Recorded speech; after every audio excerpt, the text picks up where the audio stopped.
Hello, it's Kathy Cassidy and I'm here to read you chapter 15 of Love from Lexie. I hope that you're coping okay in the lockdown, not going stir crazy. I do a bit sometimes, but this is helping me and I really hope that it's helping you too. I'm going to kick off straight away with the filler in between the chapters. In this case, it's another song that Lexie has written, and she's written it in response to the council's threat to close 5 local libraries. And Lexie's looking for a way to show people why libraries are important, and her way of trying to do that is by actually writing a song. So this is her library song. I found the dreams inside the words. I found the words inside the books. I found the books inside a library, and I cannot tell you just what they mean to me. The dreams catch my soul and make me sigh. The words fill my heart and lift me high. The books are a ladder to the sky. Don't take that away from me. I found a way to paint my world with colour. I found a path to lead me through the dark. I found a doorway that stood ajar, and I cannot tell you what that means to me. The doorway opened wide for me. I stepped through the door and I could see a world of possibility. Don't take that away from me. Men in suits came with clipboards, said libraries didn't matter anymore, said hopes and dreams belong to yesterday and are not for the likes of you or me. They slammed the door to the future shut, took away the ladder, threw away the books, trampled my dreams underfoot, don't even care what they've done to me. But books unleashed a power in me, the power of my dreams, the power to see. They cannot close our library, 'cause it belongs to you and me, belongs to you and me. So that's Lexie's library song. And chapter 15 is called Greystones. If you remember from last time, the band are about to go and suss out a possible new practice space. The Friday evening edition of the Milford Gazette is full of the news that 5 local libraries will close to enable money to be focused on a central library hub in town. Libraries have failed to change with the times, a councillor is quoted as saying. Our local libraries are outdated, their buildings unfit for purpose. Library usage is falling nationally. We must move forward with vision and innovation into the future. Beck slams her fist down on the table and swears under her breath. I can see she wants to throw something at the wall. The chili sauce bottle, a plate of vegetable korma, an ear-splitting roar of disgust. She grits her teeth and scowls at the newspaper. Channel that anger, Mandy says gently. Get smart and turn it into some energy to fight against the thing that's hurting you. It's lies, though, I say, indignant. They're twisting words to make it look like libraries have got no place anymore. Library usage is only falling because so many of them have already been closed. John nods. Make sure you've got an answer for every question and every bit of misinformation, he tells me. Then channel that anger like Mandy says and fight back, but gently, fairly. Somehow, overnight, I've written a song. Maybe it's only half a song without the music, or maybe it's a poem. I don't know for sure, but it's something. I couldn't sleep, so many worries and questions whirling around in my head. Stuff about the library, about Marley, about the band. I went over and over the piece in the paper, with its lies and twisted truths, over and over Mandy and John's advice. I opened my eyes in the darkness, determined. I've lost so much already in this life. I am not willing to lose more, not without a fight. I put the light on and started to write. I love the way the words and feelings transformed from a tangled ache of anxiety and fear into something beautiful, powerful. Songwriting, it seems, is a form of magic. I wanted to text Marley straight away and send him the lyrics and see if he could add his own variety of magic to the words, bring it all to life. But he hasn't texted me and there's no way I'm making the first move. The song will have to wait until Sunday. On Saturday afternoon, after a few back and forth texts, Happy Bex, Jake and I set off for Greystones, cutting across the far corner of the park. I can't help crossing my fingers as the house comes into view beyond the stand of trees that edge the park. This would be such a cool place to practice and easy for everyone to get to. It's right by the disused railway line that used to run past the park, isn't it? Bex asks. Used to be one of my favourite bolt holes if I was running away. Nobody really comes along there apart from the occasional dog walker. You can see where all the train tracks used to be, but it's all overgrown now. Why were you running away? Jake asks, curious.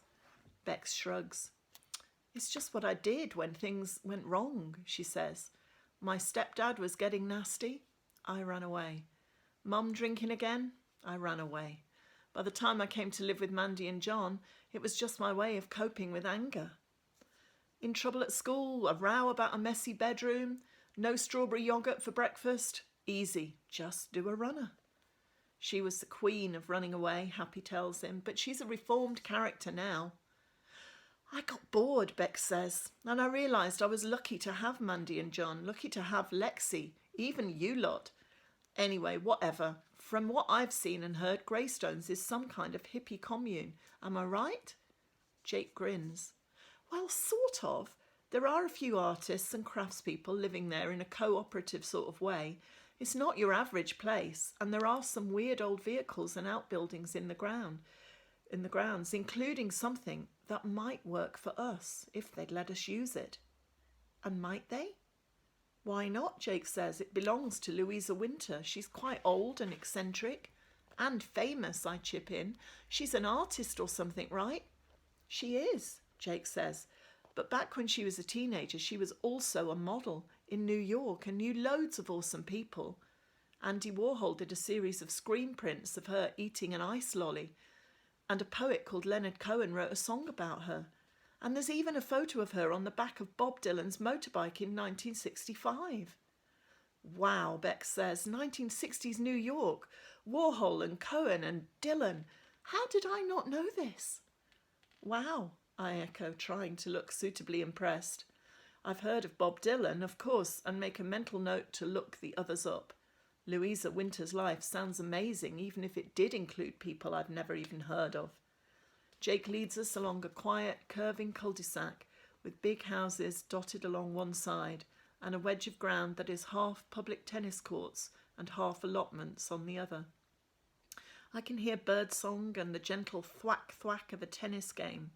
It's one of those strange roads that makes you feel like you've stepped back in time.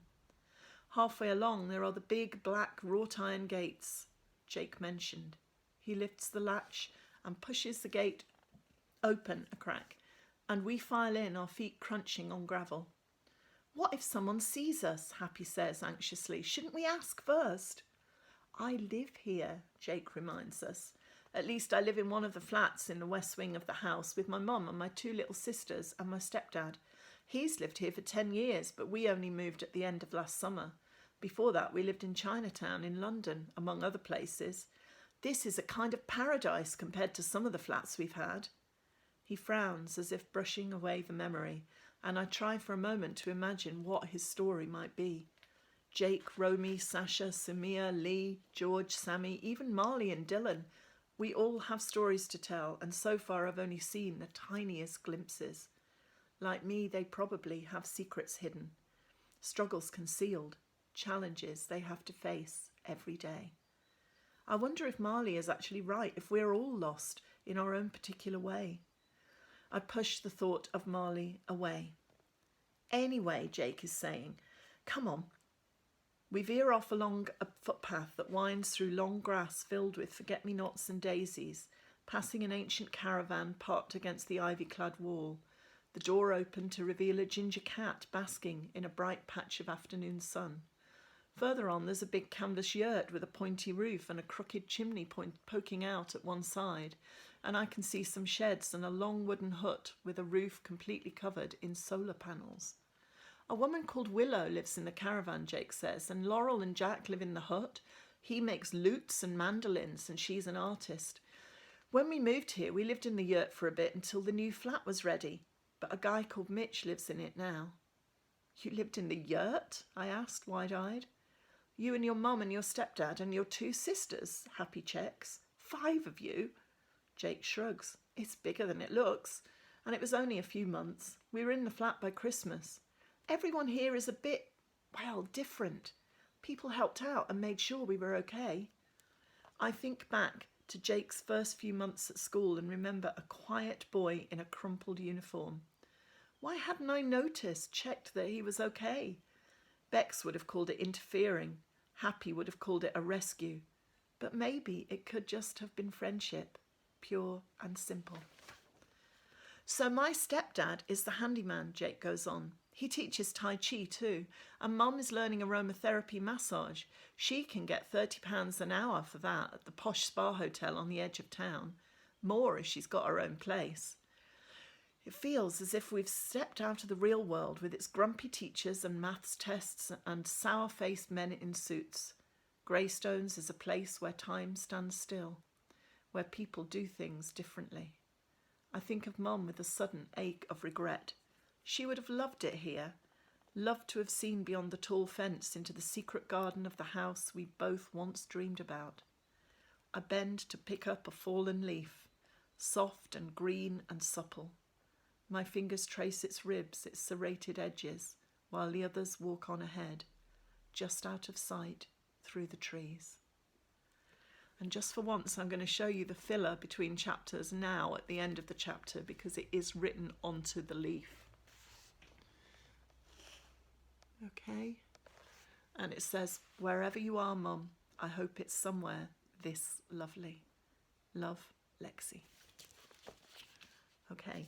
And at the end of this reading, I wanted to do a little shout out for all the amazing people who have been sharing the YouTube link on Facebook and, you know, kind of helping this link to get out to more and more people.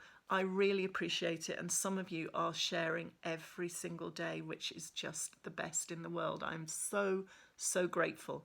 So some of the people sharing are fellow authors like Linda and Swati and Dorothy, who shares every day, Stephanie, who shares every day, Sharon, Victoria, Catherine, Bob, Janie, and then all sorts of other people, friends and acquaintances and people I've never even met. So some of those people, and I'm sorry if I miss anybody because it's such a big list, but Doreen, really appreciate what you're doing. Martin, the same, every day. Natalie, you know, awesome.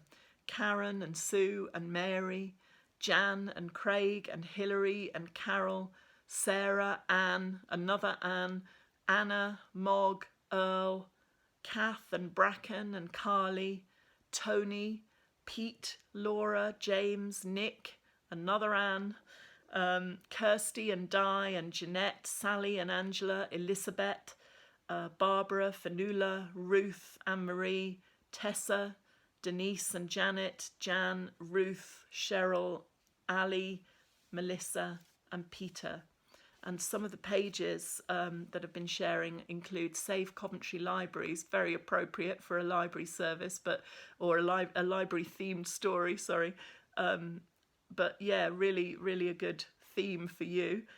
Think Tuition, who are awesome in St Helens. The Guilales Library in Guernsey, probably said that completely wrong, but it is an awesome place.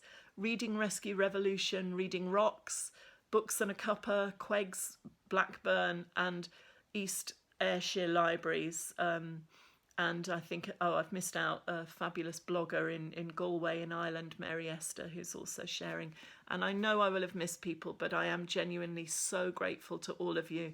It matters. It really helps the links to get out to anybody who might be wanting to listen. So thanks so much for being there.